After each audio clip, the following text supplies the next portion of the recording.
প্রচুর পরিমাণে বিস্ফোরক উদ্ধার হলো রামপুরহাটে। গোপন সূত্রে খবর পেয়ে একটি পরিত্যক্ত বাড়ি থেকে প্রচুর পরিমাণে বিস্ফোরক উদ্ধার করলো বীরভূমের রামপুরহাট থানার পুলিশ। আজ সকালে ঝাড়খণ্ড লাগোয়া বীরভূমের রামপুরহাট থানার হস্তিকান্দা ও মাসরা গ্রামের মাঝে জঙ্গল লাগোয়া একটি পরিত্যক্ত বাড়ি থেকে বিস্ফোরকগুলি উদ্ধার করা হয়েছে।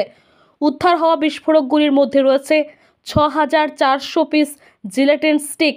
তবে কাউকে গ্রেপ্তার করতে পারেনি পুলিশ। তবে কে বা কারা কী উদ্দেশ্যে এই বিস্ফোরকগুলি মজুত করে রেখেছিল সেই বিষয়টি তদন্ত করছে পুলিশ।